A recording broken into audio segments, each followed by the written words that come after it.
Astaghfirullah. Bismillahirrahmanirrahim. Assalamualaikum warahmatullahi wabarakatuh. Alhamdulillah wassalatu wassalamu ala Rasulillah wa ala alihi wa sahbihi wa mawalah wa la hawla wa la quwwata illa billahi wa ba'du.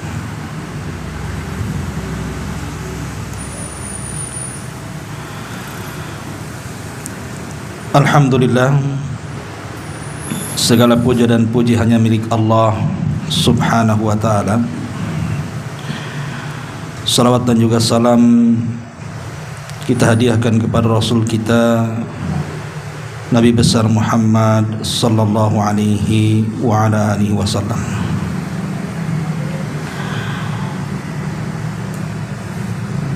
Kita lanjutkan kajian kita, masih membahas qasasul Quran, kisah-kisah dari Al-Quranul Karim.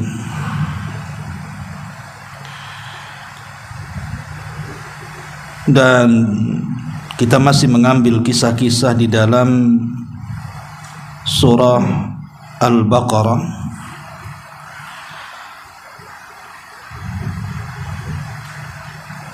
tepatnya di ayat ke-49 dan seterusnya. Allah subhanahu wa ta'ala berfirman, wa idh najjaynakum min ali fir'auna yasumunakum su'al adhab yudhabbihuna abna'akum wa yastahyuna nisa'akum wa fi dzalikum bala'um mir rabbikum adzim. Dan ingatlah ketika kami menyelamatkan kamu, wahai Musa, dari Fir'aun dan para pengikutnya. Yasumunakum su'al adzab, mereka menimpakan siksaan yang sangat berat kepadamu, wahai Musa. Yudhabbihuna abna'akum, mereka menyembelih anak-anak laki-laki kamu. Wa yastahyuna nisa'akum, dan membiarkan hidup anak-anak perempuan. Wa fi dzalikum bala'um mir rabbikum adzim, pada yang demikian itu terdapat contoh yang sangat besar dari Rabb kalian yang sangat agung. Wa idh faraqna bikumul bahra fa'anjaynakum wa aghraqna ala fir'auna wa antum tanzurun. Ingatlah ketika kami membelah lautan untuk wahai Musa, lalu kami menyelamatkan kamu dan menenggelamkan Fir'aun dan para pengikutnya, sedangkan kamu menyaksikannya. Dua ayat ini yang terdapat dalam surah Al-Baqarah ayat 49 dan juga ayat 50 menjelaskan kepada kita tentang kisah kekejaman Fir'aun. Sebelum kita menjelaskan apa saja bentuk kekejaman Fir'aun di tanah Mesir, dan ini akan jadi ibrah pelajaran bahwa akan ada manusia-manusia seperti Fir'aun sampai hari ini. Karena Al-Quran itu bukan kitab sejarah, tapi kitab ibrah dan pelajaran, bahwa apa yang dikisahkan di dalam Quran itu akan berlaku sampai hari ini, bahkan sampai kiamat dibangkitkan. Di dalam Al-Quran Allah subhanahu wa ta'ala menyebut kata Fir'aun itu 74 kali di 27 surat dalam Al-Quran.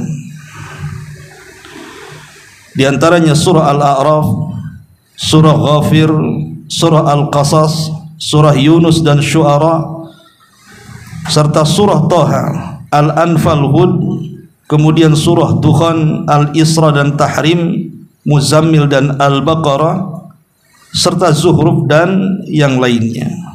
Intinya tersebar di 27 surat dalam Al-Quran dan disebut 74 kali. Ma'asyiral muslimin yang dimuliakan Allah Subhanahu wa taala. Lalu Fir'aun ini siapa? Al-Imam Al-Qurtubi rahimahullahu taala mengatakan dalam tafsirnya, jadi Fir'aun itu satu gelar bagi siapa yang menjadi penguasa Mesir, karena masing-masing negara di zaman itu memiliki gelar masing-masing. Seperti umpamanya di zaman dulu ada kerajaan Romawi yang menguasai dunia, rajanya disebut Kaisar. Kemudian di sana juga ada negara yang pernah menguasai dunia, namanya Persia, rajanya disebut Kisra. Kemudian di sana juga ada raja Ethiopia, digelar sebagai Najasyi.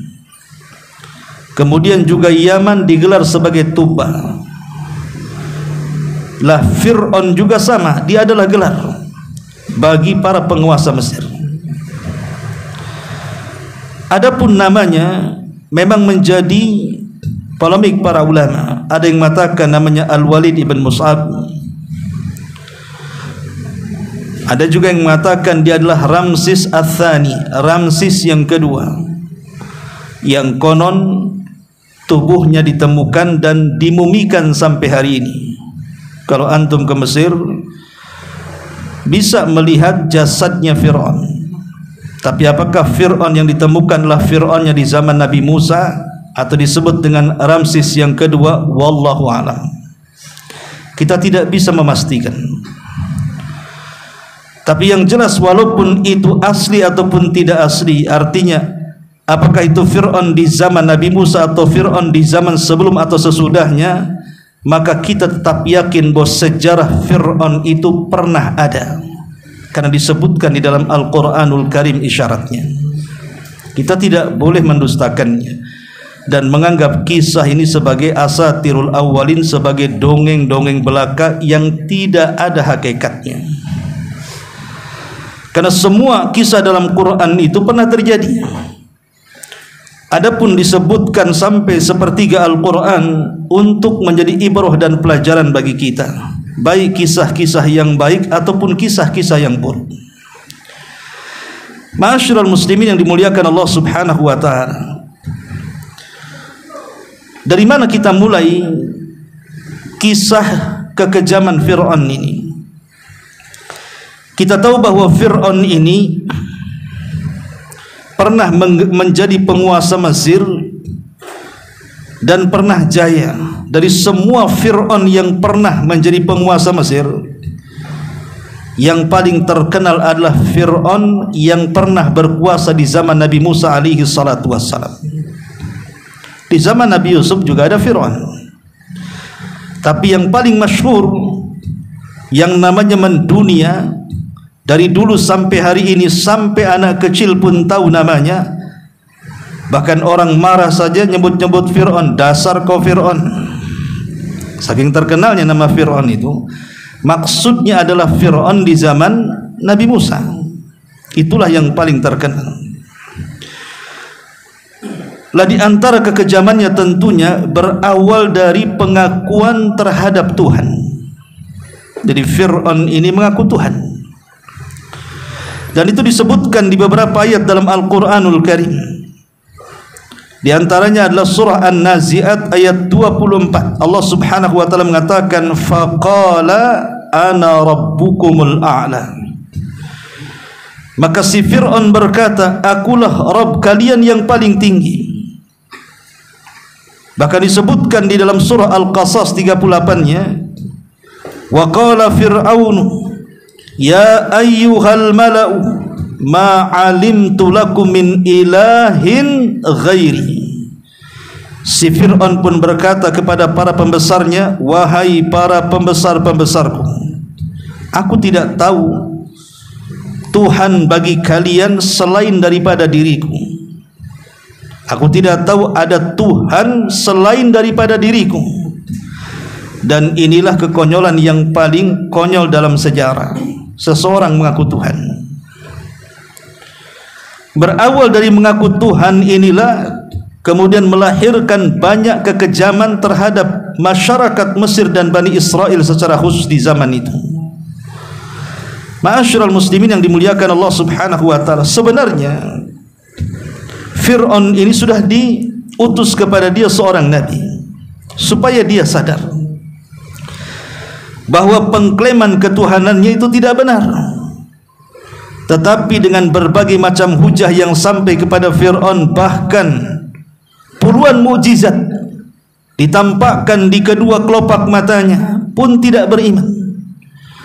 Makanya Allah Subhanahu wa taala berfirman di dalam surah Al-Muzammil ayat 15-16-nya, inna arsalna ilaikum rasulan syahidan alaikum kama arsalna ila fir'auna rasula. Sesungguhnya kami telah mengutus kepada kamu, hai orang-orang kafir Mekah, seorang rasul yang menjadi saksi terhadap kalian sebagaimana kami dulu pernah mengutus seorang rasul kepada Fir'aun. Maksudnya Musa alaihi salatu wassalam.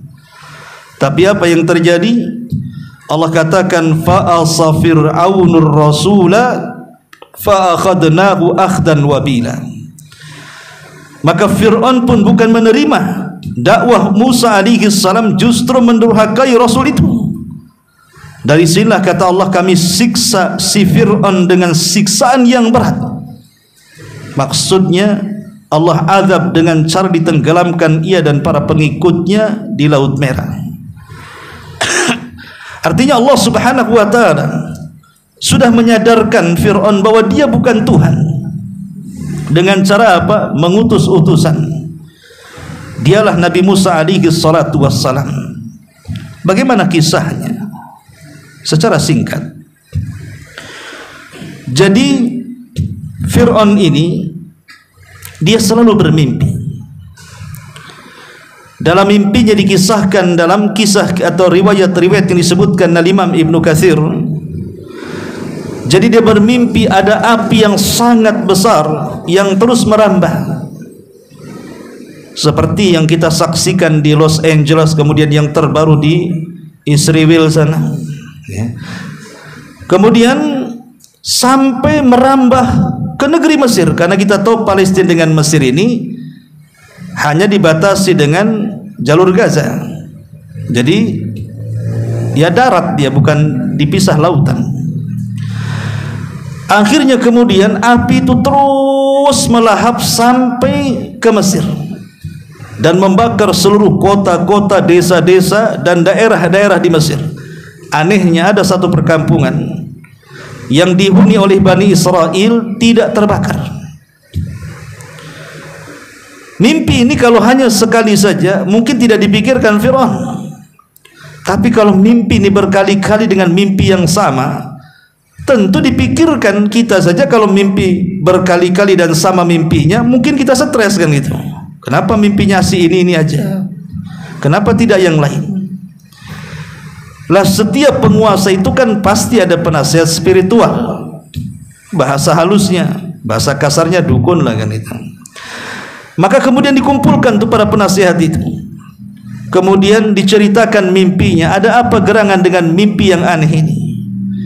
Maka para penasihat spiritual Fir'aun ini menghabarkan bahwa akan muncul satu kelahiran, satu bayi, di mana bayi nanti akan besar, dan bayi inilah yang akan menumbangkan kekuasaan Fir'aun. Seorang raja pasti akan ada rasa takut ditumbangkan kekuasaannya. Siapapun yang menjadi pemimpin negara itu pasti takut kan gitu ya, kalau seandainya ditumbangkan kekuasaannya. Makanya biasanya seperti negeri kita saja, kalau pada periode pertama untuk masuk periode kedua itu dia sudah dipersiapkan tuh siasahnya dari sekarang kan. Jangan sampai nih tahun depan, 5 tahun ke depan saya kalah. Karena memang pangkat dan jabatan itu akan menguasai kita. Itulah kegilaan orang-orang yang berpolitik di situ. Lah Fir'aun itu menghalalkan segala cara. Sebagaimana para penguasa yang haus kekuasaan pasti menghalalkan segala cara untuk bertahan di tahta kekuasaannya. Makanya akhirnya kemudian Fir'aun pun membuat sebuah aturan, bantai seluruh bayi-bayi Bani Israel. Maka Fir'aun pun mulai menggenosida, membantai anak-anak Bani Israel, terutama yang laki-laki. Dibantai mereka karena takut kalau besar rupanya sesuai dengan mimpinya. Itulah yang dilakukan Israel terhadap rakyat Palestina. Dia takut kalau seandainya bayi-bayi itu tidak dibom, tidak dibantai, maka mereka akan besar, kemudian akan menjadi pejuang, kemudian akan menyerang Israel dan mengalami kelumpuhan. Makanya sebelum mereka memiliki generasi, maka mereka menghabiskan bayi-bayi kaum muslimin. Kekejaman persis seperti Fir'aun. Ma'asyiral muslimin yang dimuliakan Allah Subhanahu wa taala, lah ketika kemudian terus tiap hari ada kekejaman, baru nampak ada ibu lahir anak laki-laki, bantai. Kemudian ada ibu yang sedang hamil, ditunggu kehamilannya, saat lahir laki-laki, bantai. Kekejaman macam apa ini? Membantai anak-anak yang tidak berdosa. Wal mau'udatu su'ilat bi ayyi dzambin qutilat. Bayi-bayi itu akan menghadap kepada Allah kelak pada hari kiamat, akan dosa apa yang mereka lakukan sehingga mereka harus dibantai. Ma'asyiral muslimin yang dimuliakan Allah Subhanahu wa taala. Tetapi orang-orang cerdas di sekeliling Fir'aun, mereka mengeluh, ya Fir'aun, kalau seandainya setiap hari kita bantai anak laki-laki, sementara kita berhajat kepada tenaga Bani Israel. Karena kan Allah anugerahkan kepada Bani Israel ini kecerdasan, ikhwan. Kalau bukan karena Bani Israel, maka Mesir tidak akan maju secara pembangunan. Karena yang membangun jalan, jembatan, gedung-gedung dan begitu seterusnya, itu orang-orang dari Bani Israel. Kalau seandainya kemudian habis, sementara generasi tua mereka tinggal menunggu ajal, tidak ada lagi generasi yang akan membangun Mesir. Makanya mereka kemudian mengatakan kepada Fir'aun, bagaimana kalau kebijakan aturannya diganti, 1 tahun adanya pembantaian dan 1 tahun adanya pembiaran. Lah di waktu adanya pembiaran, tidak ada pembantaian, ibunya Nabi Musa alaihi salatu wassalam hamil dan melahirkan Harun. Selamatlah Harun karena tidak ada pembantaian. Tapi kemudian ibunya Musa hamil Musa, kemudian melahirkan di tahun pembantaian. Lah ibunya Nabi Musa berusaha menyembunyikan kehamilannya sampai kelahirannya. Dan Allah Subhanahu wa taala lindungi karena tahu bahwa bayi yang akan lahir ini calon seorang nabi. Akhirnya setelah lahir, maka supaya bayi ini tidak dibunuh oleh tentara Fir'aun yang setiap hari mengintai dan mengintip, maka disembunyikan di dalam tabut. Tabut itu semacam kotak, yang nanti kotak ini akan menjadi kotak sakti. Tabut ini akan menjadi kotak sakti, karena nanti setelah era Nabi Musa alaihi salatu wassalam sampai kepada era Nabi Allah Dawud, kemudian Sulaiman dan setelahnya, maka siapapun yang membawa kotak dari pemimpin-pemimpin Bani Israel, maksudnya tabut, maka dipastikan menang peperangannya. Makanya di zaman Nabi Daniel, ketika kemudian Bani Israel sudah jenuh dipimpin para nabi, mereka minta dipimpin di luar para nabi untuk melawan Talut, untuk melawan Jalut. Maka Nabi Daniel memilih, kalau begitu saya angkat Talut sebagai raja kalian.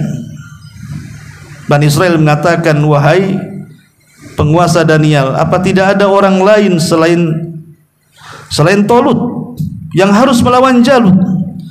Bukankah banyak orang kaya? Kenapa kau pilih dari orang miskin?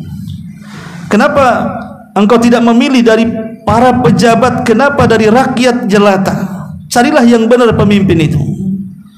Maka Nabi Daniel menjelaskan kehebatan siapa Talut itu. Lah salah satu keyakinan Bani Israel itu, kalau pemimpin membawa tabut, maka dia akan menang perang.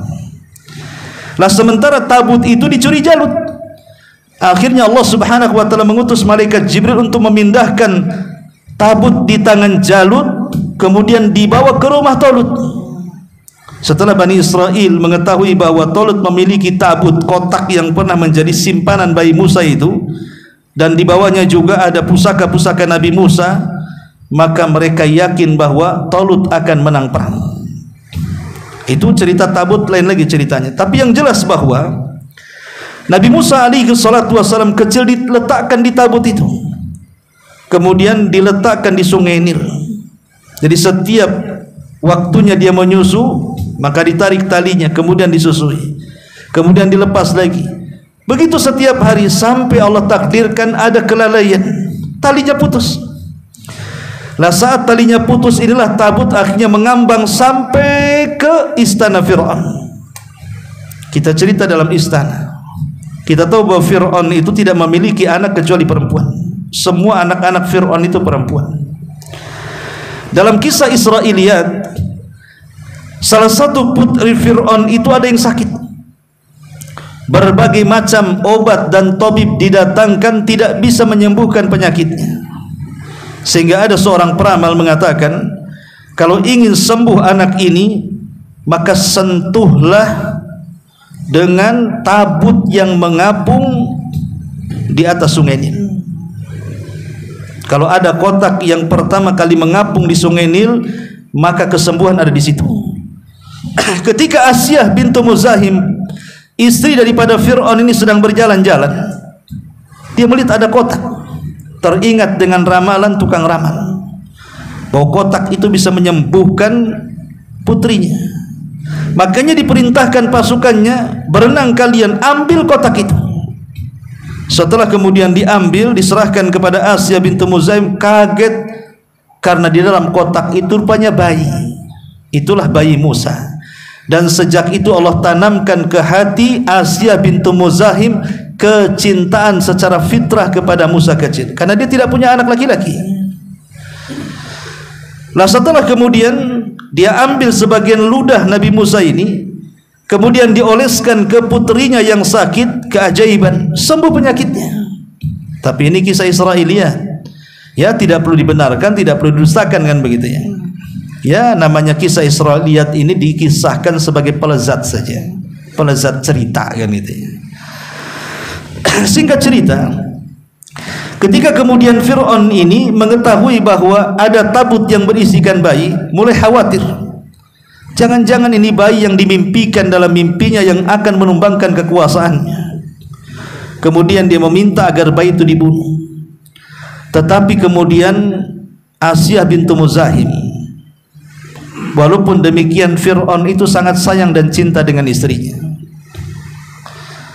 Jadi Fir'aun itu sejahat-jahatnya, dia adalah manusia yang paling setia dengan istrinya. Itu Fir'aun tuh, dia takluk dengan wanita. Karena biasanya di balik laki-laki garang itu kalau sudah di rumah itu kayak kucing biasanya, gitu ya. Tapi yang enggak garang itu garang di luar biasanya. Kata istrinya, jangan kau bunuh. Boleh jadi anak ini akan menjadi qurratu ainin li walak, akan menjadi penyejuk mataku dan matamu. Kata Fir'aun, tidak. Itu hanya menyejukkan matamu dan tidak mataku, katanya. Kalau seandainya Fir'aun itu mengatakan, ya, mudah-mudahan bayi yang kita angkat jadi anak ini menjadi penyejuk mataku dan matamu seperti perkataan Asyah bintu Muzahim, dijamin Fir'aun dapat hidayah. Karena Fir'aun hanya mengatakan, itu cuma engkau saja yang senang, aku tidak. Maka Fir'aun selamanya tidak dapat hidayah. Dari sini ada pelajaran hati-hati saat bicara. Karena terkadang bicara itu bagian daripada doa. Ketika Fir'aun mengatakan, tidak, itu menjadi penyejuk mataku dan bukan mata, itu menjadi penyejuk matamu dan bukan mataku, maka ini menjadi doa Fir'aun. Selamanya Fir'aun tidak dapat hidayah sampai ajal menjemput kematiannya. Akhirnya kemudian dari sini kita tahu bagaimana peran Asyah bintu Muzahim, istri Fir'aun ini. menyelamatkan nyawa Nabi Musa, tidak jadi dibunuh, akhirnya diangkat menjadi anak angkat. Singkat cerita, maka Nabi Musa pun tumbuh di istana Fir'aun. Setelah kemudian Musa pun menjadi remaja dan dewasa, ada peristiwa di mana ketika Nabi Musa berjalan-jalan di ganggang kota Mesir ini, ada dua anak muda yang berkelahi. Satu anak muda dari keturunan Bani Israel, satu anak muda dari keturunan kaum Kibti, maksudnya kaum Fir'aun, kabilah Fir'aun Kibti, Asbat, ya. Kemudian tiba-tiba anak muda dari Bani Israel ini meminta pertolongan, dan Musa menganggap bahwa dalam hal ini yang benar adalah anak muda dari Bani Israel dan yang salah anak muda dari kaum Kibti. Maka Musa pun kemudian menolong anak muda dari Bani Israel tanpa sengaja dan sadar, dia pun membunuh anak muda dari kaum Kibti. Lah ketika itu undang-undang, karena yang dibunuh anak kerabat, pejabat kerajaan, tentu hukumannya tidak akan ringan, pasti dibunuh juga. Maka dari sini Musa manusiawi, dia manusia dengan kita, pasti ada perasaan takut. Kenapa? Apalagi belum diangkat jadi nabi. Makanya dia dinasihati agar keluar dari kota Mesir. Musa pun kabur menuju mana? Menuju Madian. Di Madian inilah dia berjumpa dengan dua anak gadis yang sedang mengambil air untuk ternak kambing. Maka Musa menolongnya sampai akhirnya kenal dengan ayahnya yang bernama Syuaib. Menjadi khilaf para ulama, siapa Syuaib di sini? Ada yang mengatakan Syuaib ini seorang nabi, ya namanya Nabi Syuaib yang kita kenal, Nabi Arab dari Madian. Tapi yang rajih wallahu alam bahwa Syuaib di sini bukan nabi, ya orang soleh, punya dua putri soleha. Akhirnya kemudian salah satu putri dari kedua putrinya ini menawarkan kepada ayahnya supaya menjadikan Musa pekerjanya, karena dia seorang musafir, butuh makan, butuh minum, butuh pekerjaan. Maka ayahnya Syuaib ini kemudian menawarkan pekerjaan untuk menjadi penggembala. Maka sejak itulah Musa menjadi pekerja dari Syuaib. Setelah lama bekerja, akhirnya kemudian Syuaib pun menikahkan salah satu putrinya dengan Nabi Musa alaihi salam. Dan Madian ini masuk daerah Arab, artinya istri Nabi Musa itu orang Arab, ya. Inilah yang menjadikan perbedaan muamalah Bani Israel dengan Nabi Harun dan Nabi Musa, di mana Bani Israel ini lebih cinta dengan Harun dibandingkan Nabi Musa. Apalagi sifat Nabi Harun itu memang lembut orangnya, tidak seperti Nabi Musa keras dalam berdakwah. Nabi Harun ini lembut sehingga disukai Bani Israel. Yang kedua, Nabi Harun betul-betul Bani Israel sejati. Keluarganya dari Bani Israel, sejak kecil tinggal di Bani Israel, sampai diangkat jadi nabi pun di tengah-tengah Bani Israel, dan dia pun mati di tengah-tengah Bani Israel. Tapi Musa kan tidak. Nabi Musa kecil di rumah Fir'aun sampai dewasa, kemudian kabur ke Madian, tinggal di Madian. Baru setelah diangkat jadi nabi bergabung dengan Bani Israel, sehingga kedekatannya kan berbeda di situ. Itulah kenapa Bani Israel suka membangkang dengan Nabi Musa dan nurut dengan Nabi Harun, karena istrinya juga bukan orang Bani Israel, istri Nabi Musa orang Arab, orang Madian. Tapi singkat cerita, setelah lama tinggal Nabi Musa beristri dan beranak, dia pun rindu untuk pulang ke Mesir menemui keluarganya. Di tengah jalan itulah tiba-tiba obor yang dibawanya padam. Kemudian dia minta izin kepada istri dan keluarganya untuk mencari api. Maka berangkatlah Nabi Musa sendirian mencari api. Dari kejauhan ada pohon zaitun. Di situ ada secercah cahaya. Didekati oleh Nabi Musa, rupanya cahaya itu adalah api.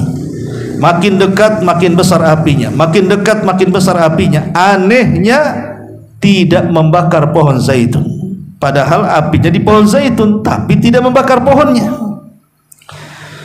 Setelah dekat, Nabi Musa kaget karena di belakang api itu rupanya ada suara, di mana suara itu adalah suara Allah Subhanahu wa taala. Ya Musa, innani anallah. Wahai Musa, sesungguhnya saya adalah Tuhan. Lah kebetulan Nabi Musa itu kan kemana-mana suka bawa tongkat, namanya penggembala, kemana-mana bawa tongkat kan itu. Maka Allah Subhanahu wa taala mengatakan, wa ma bi yaminika ya Musa. Nabi Musa, hei Musa, apa yang di tanganmu itu? Kata Nabi Musa, ini tongkat. Ya.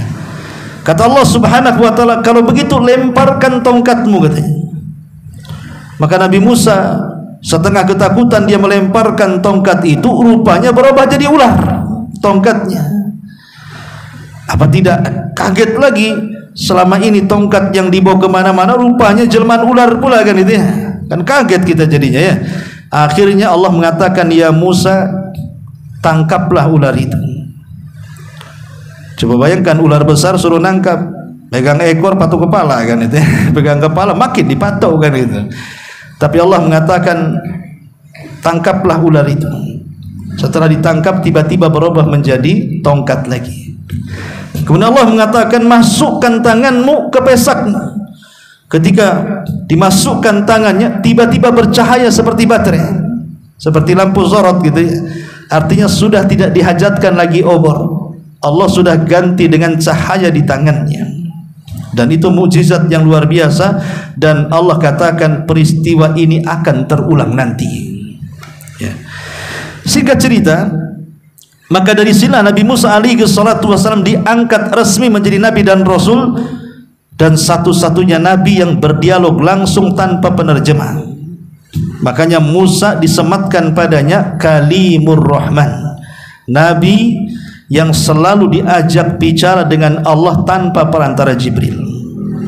Ya memang bukan Nabi Musa satu-satunya disebut Kalimur Rahman. Di sana ada 3 nabi.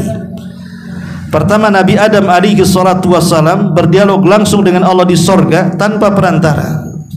Kemudian Nabi kita Muhammad sallallahu alaihi wasallam juga pernah berdialog langsung dengan Allah tanpa perantara dalam peristiwa Isra Mi'raj di Sidratil Muntaha.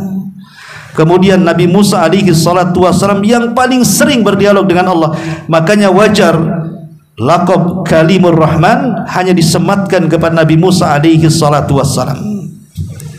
Maka Musa pun kemudian mengemban risalah, disuruh untuk mendakwai Fir'aun. Idhab ila fir'auna fa innahu tagha. Pergi kau kepada Fir'aun, dia manusia yang paling melampaui batas. Apa saja kekejaman Fir'aun? Itu kisah pertemuan Nabi Musa setelah diangkat jadi nabi. Secara ringkas saja, di antara kekejaman Fir'aun tadi sudah disebutkan bahwa dia mengaku sebagai Tuhan.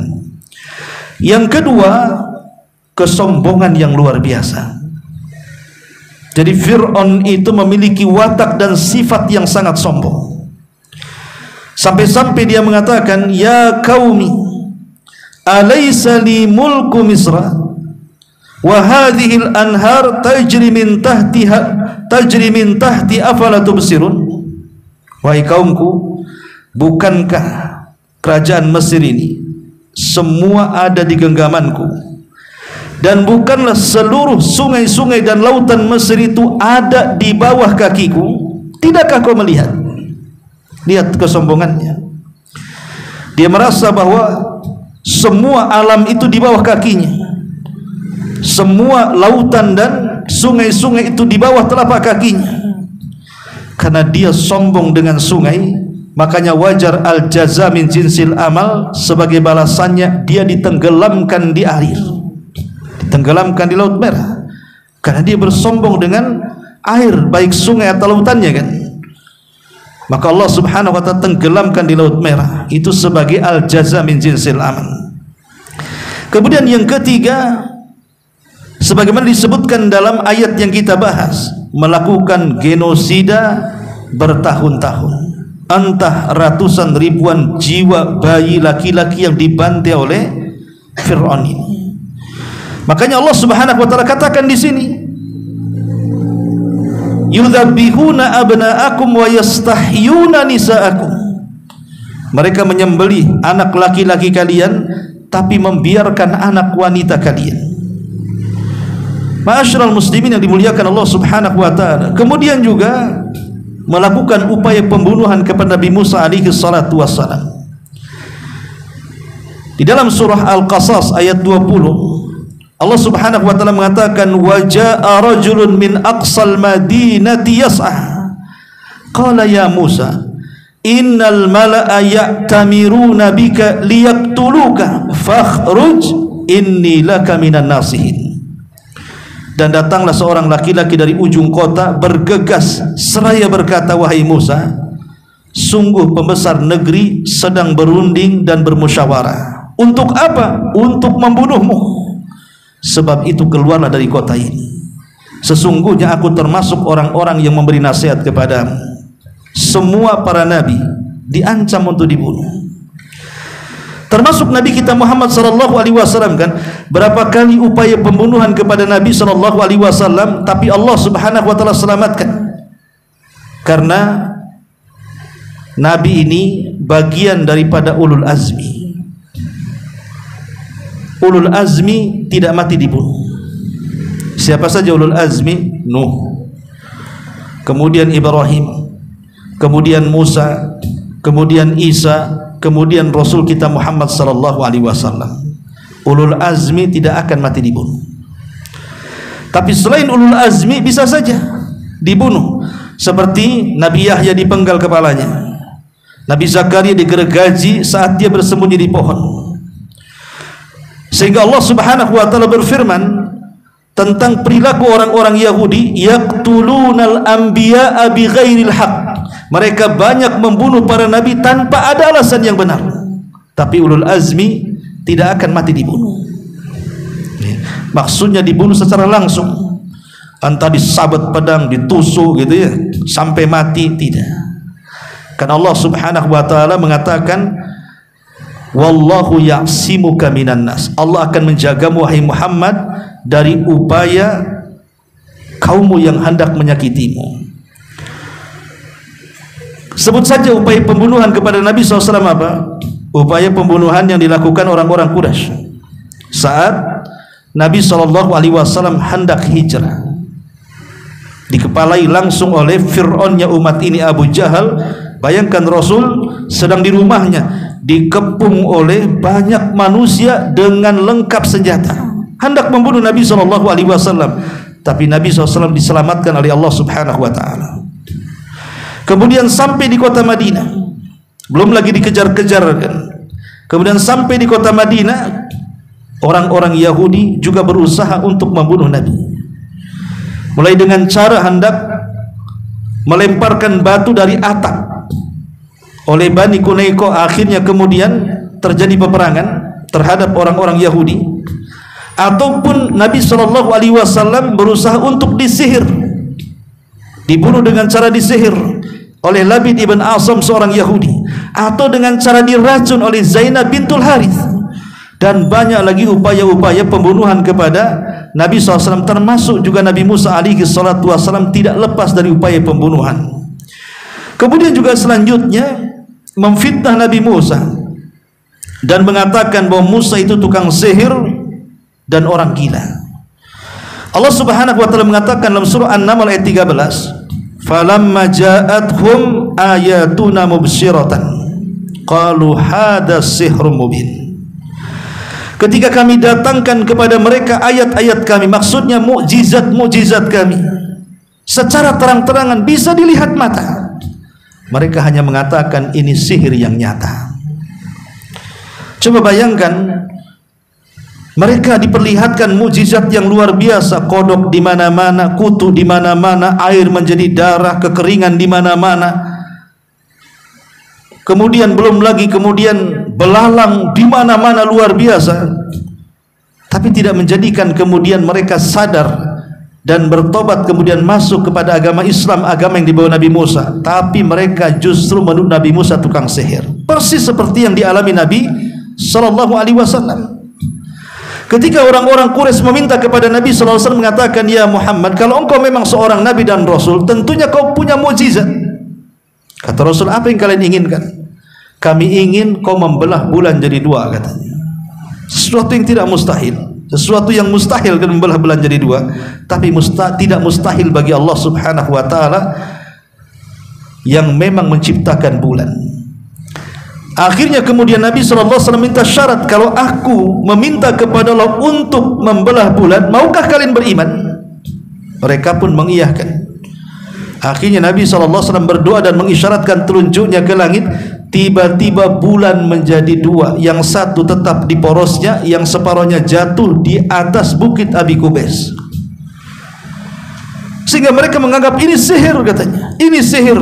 Paling kita saja yang ditipu oleh si Muhammad ini. Kalau gitu tunggu para pedagang yang datang dari Syam, kita tanya kepada mereka, apakah peristiwa dilihat juga oleh mereka?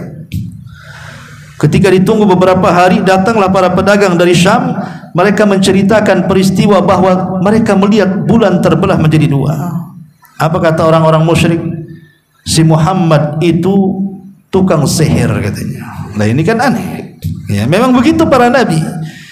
Para nabi berusaha untuk dikatakan tukang sihir, bahkan lebih daripada itu dikatakan gila. Disebutkan di dalam Al-Quran, Allah Subhanahu wa taala mengatakan, qala fir'aunu wa ma rabbul alamin, qala rabbus samawati wal ardi wa ma bainahuma in kuntum muqinin, qala liman hawlahu ala tasma'un, qala rabbukum wa rabbu abaikumul awalin, qala inna rasulakumul ladzi ursila ilaikum la majnun. Fir'aun berkata saat berdebat dengan Nabi Musa, kata Fir'aun, "Hei Musa, siapa Tuhan semesta alam itu?" Musa menjawab, Tuhan semesta alam adalah Tuhan pencipta langit dan bumi, dan apa-apa yang di antara keduanya, itulah juga Tuhan kalian. Jika kalian memang orang-orang yang mau percaya denganku. Tapi apa kata Fir'aun? Fir'aun mengatakan kepada orang di sekelilingnya, apakah kalian tidak mendengar? Apakah kalian tidak mendengar ucapan Musa? Maka Musa berkata, Tuhan kalian dan Tuhan nenek moyang kalian terdahulu, itulah Tuhan pencipta langit dan bumi. Maka Fir'aun makin marah dan mengatakan, sesungguhnya Rasul kalian yang diutus kepada kamu sekalian benar-benar sudah di atas kegilaan, katanya. Ngomong apa dia itu?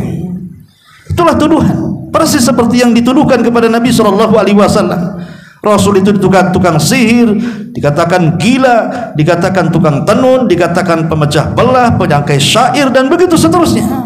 Maka ini sebuah kaidah, ikhwan, siapapun, saya, antum, atau siapapun, kalau kita menyampaikan dakwah yang benar, maka tuduhan-tuduhan itu juga akan sampai kepada kita. Antum akan dituduh macam-macam. Antum akan dituduh orang sesat, ajaran baru. Antum akan disebut Wahabi, antum akan disebut teroris, atau macam-macam. Dan itu sunnatul dakwah, ikhwan. Itu sunnatul dakwah seperti itu. Kemudian juga di antara kekejaman Fir'aun adalah menyesatkan Bani Israel. Disebutkan dalam surah Yunus ayat 88, Allah mengatakan, wa qala Musa Rabbana innaka ataita fir'auna wa mala'ahu zinatan wa amwalan fil hayatid dunya Rabbana liyudilluka an sabili. Musa berkata saat berdoa, ya Rabb kami, sesungguhnya engkaulah yang telah memberikan kepada Fir'aun dan pemuka-pemuka kaumnya perhiasan dunia yang banyak dan harta kekayaan yang melimpah dalam kehidupan dunia ini. Ya Rabb kami, akibatnya mereka menyesatkan manusia dari jalanmu yang lurus. Jadi Fir'aun berusaha menyesatkan manusia untuk tidak percaya dengan Nabi Musa. Dengan daya, upaya, dana, dan waktunya, bagaimana mencegah supaya dakwah Nabi Musa itu tidak tersebar di tengah-tengah Bani Israel dan umumnya di tengah-tengah warga Mesir. Sehingga wajar kalau seandainya tidak banyak orang yang beriman dari keluarga Fir'aun. Ya. Yang lebih parah lagi, Fir'aun ini bersekutu dengan tukang sihir. Jadi dia bersekutu dengan tukang sihir untuk membunuh Nabi Musa. Tapi Nabi Musa adalah seorang nabi, diberikan keajaiban yang juga Allah berikan kepada tukang sihir berupa mukjizat. Karena keanehan di dunia ini kan ada macam-macam. Ada yang sifatnya mukjizat dan itu yang paling tinggi. yang diberikan kepada para nabi dan rasul. Ada juga yang bersifat irhasat. Irhasat itu keajaiban sebelum seorang nabi diangkat menjadi nabi dan rasul. Kemudian di sana ada karamah. Karamah diberikan kepada wali-wali Allah Subhanahu wa taala dan tidak bisa dipelajari dan tidak bisa diulang. Karena karamah itu hanya sekali dua kali diberikan Allah Subhanahu wa taala kepada hamba yang bertakwa. Di sana ada maunah. Mungkin pertolongan kepada kita saat kita ini sedang di jalan, harusnya ditabrak oleh kontainer, lalu tahu terhindar dari kontainer. Ini pertolongan namanya, disebut maunah. Ya. Disebut maunah. Atau orang kecelakaan, nabrak mobil, mobilnya ringsek, orangnya pula selamat. Itu disebut maunah namanya. Kemudian yang paling bahaya adalah sihir, dan sihir itu diberikan kepada para dukun, paranormal, tukang tenun, para bomo, dan ini pekerjaan iblis dan setan. Dan di sana juga disebut dengan ihana. Ihana itu menghinakan orang, seperti yang terjadi kepada Musailamah al-Kadzdzab. Ya. Ketika ada seorang yang buta sebelah matanya, dia datang kepada Musailamah al-Kadzdzab, wahai Musailamah, kau kan seorang yang mengaku nabi. Kalau engkau memang seorang nabi, tolong sembuhkan mata sebelahku, katanya, supaya bisa melihat dua-duanya. Maka oleh Musailamah al-Kadzdzab diludahi, yang harusnya sembuh dua-duanya malah buta dua-duanya. Itu namanya ihana, menghinakan Musailamah bahwa dia bukan seorang nabi. Ya kan? Dan ini banyak terjadi kepada dukun-dukun palsu atau dukun-dukun asli. Ketika mereka datang kepada mereka melakukan pengobatan, bukannya sembuh makin parah. Itu ihanah namanya, bahwa mereka memang tidak diberikan kesanggupan untuk itu. Mereka orang-orang terhina. Ya. Ma'asyiral muslimin yang dimuliakan Allah Subhanahu wa taala. Kemudian juga bersekutu dengan tukang sihir untuk membunuh Nabi Musa. Ma'ruf perseteruan Nabi Musa dengan tukang sihir. Dan duelnya Nabi Musa terhadap tukang sihir disebutkan dalam surah Al-A'raf panjang lebar. Yang intinya adalah Nabi Musa menang dengan mukjizat yang diberikan oleh Allah berupa tongkat yang berubah menjadi ular, mampu memakan ular-ular kecil yang merupakan hayalan dari tali tambang yang dilemparkan di hadapan Nabi Musa alaihi salatu wassalam, sehingga tukang sihir tunduk. Dan mereka pun sujud kepada Nabi Musa, kepada agama Nabi Musa, sujud kepada Allah Subhanahu wa taala dan ikut agama Nabi Musa. Fir'aun marah, kemudian mengatakan, la uqatti'anna aydiyakum wa arjulakum min khilaf thumma la usallibannakum ajmain. Demi Allah, kata Musa, sesungguhnya aku akan memotong tangan dan kaki kalian dengan cara bersilang secara bertimbal balik, kemudian sesungguhnya aku akan menyalib setelah itu kepada kalian. Marah Musa terhadap dukun-dukunnya, sampai Abdullah ibn Abbas radhiyallahu anhu mengatakan, lihat dukun-dukun Fir'aun itu, di pagi hari mereka saharatun fajara, dukun-dukun yang jahat, tapi di sore hari syuhadaun barara, mereka menjadi para syuhada yang membela agama Nabi Musa. Karena semua dibantai Fir'aun, paginya membela Fir'aun, sorenya membela Nabi Musa, mereka dibantai. Makanya Abdullah ibn Abbas mengatakan, lihat dukun-dukun itu, di pagi hari mereka penyihir yang jahat, di sore hari mereka sudah menjadi para syuhada yang baik, katanya. Subhanallah, ya. Ma'asyiral muslimin yang dimuliakan Allah Subhanahu wa taala, dan banyak lagi kekejaman Fir'aun yang disebutkan di dalam Al-Qur'an. Tapi yang jelas bahwa setiap kezaliman pasti ada balasannya. Wala tahsabannallaha ghafilan amma ya'malu zalimun. Jangan kau sangka orang zalim itu, jangan kau sangka Allah itu lalai terhadap kezaliman orang zalim. Akan ada waktu pembalasannya. Apalagi Nabi SAW mengatakan, ma min dzambin ajjalallahu uqubatahu fid dunya qabla al-akhirah. Ada dosa yang disegerakan hukumannya di dunia sebelum akhirat, salah satunya al-baghyu, kezaliman. Kezaliman ini terkadang Allah berikan cash di dunia sebelum akhirat. Di dunia sudah disengsarakan, di akhirat lebih-lebih lagi. Contohnya di zaman sahabat, ada seorang namanya Arwa bintu Uwais, seorang wanita tua, berseteru dengan seorang sahabat, satu di antara 10 sahabat yang dijanjikan masuk surga, Sa'id ibn Zaid. Sa'id bin Zaid punya sebidang tanah. Tiba-tiba wanita tua Arwa bintu Uwais ini mengatakan, "Hei Sa'id, itu tanahku, bukan tanahmu."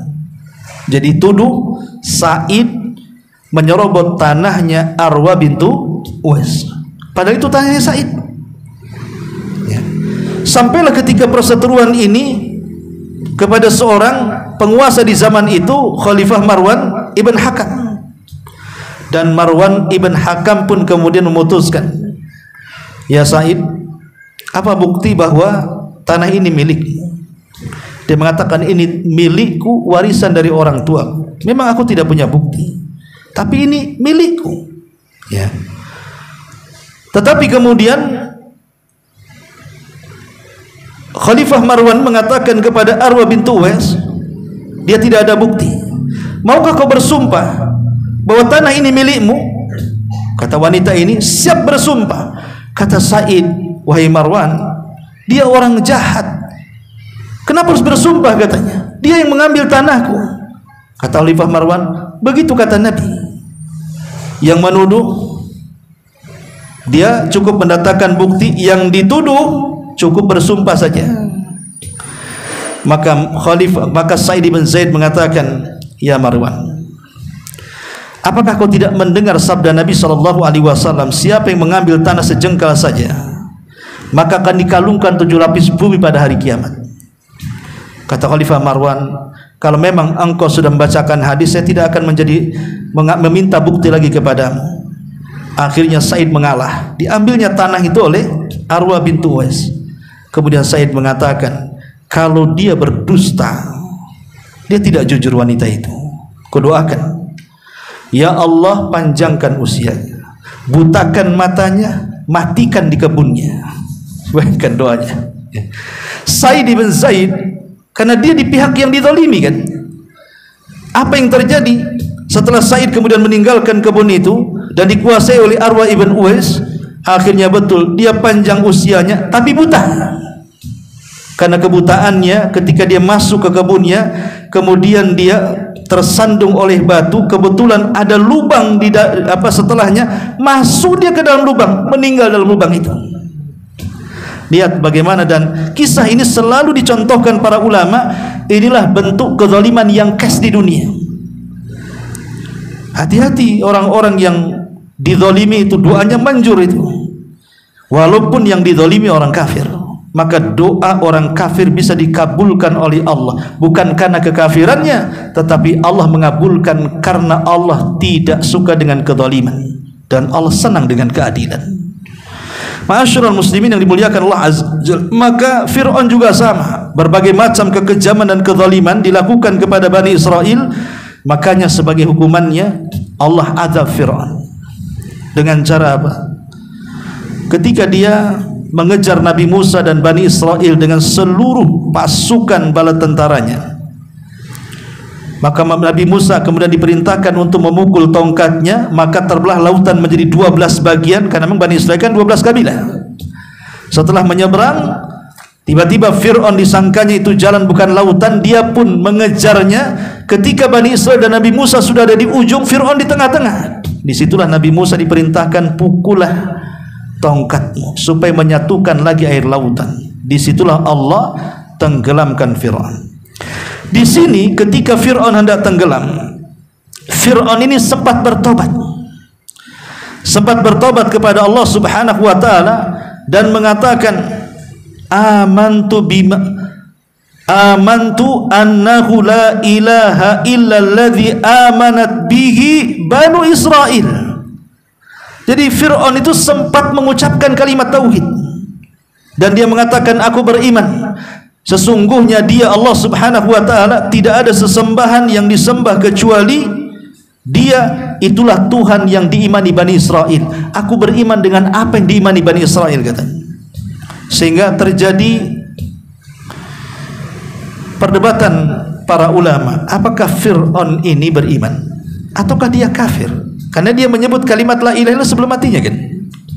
Apakah dia beriman dengan kalimat itu ataukah dia kafir?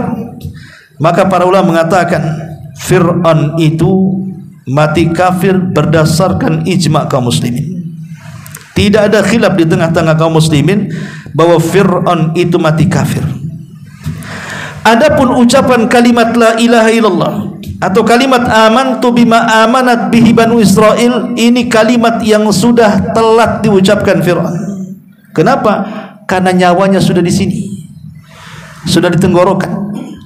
Sementara Nabi SAW mengatakan, innallaha yaqbalu taubata abdin malam yughargir. Allah itu menerima taubatnya seorang hamba sebelum nyawa ada di tenggorokan.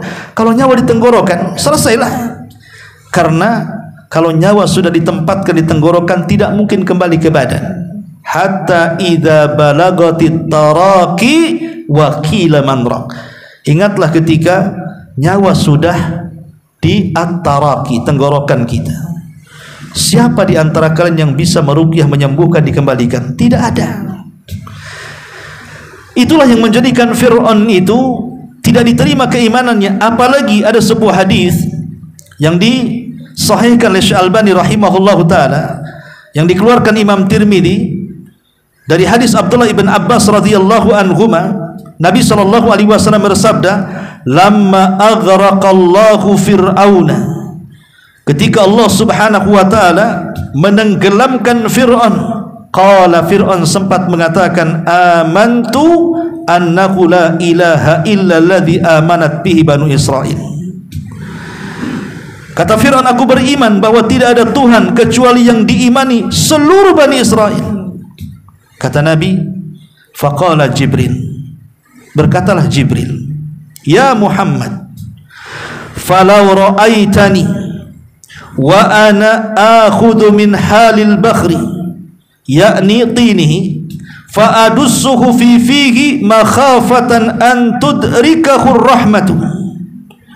Kata Nabi SAW mengatakan, Jibril pernah berkata kepadaku, dan Jibril malaikat yang hidup sejak zaman Nabi Adam, berjumpa dengan orang-orang baik yang baik atau yang jahat, termasuk juga Fir'aun.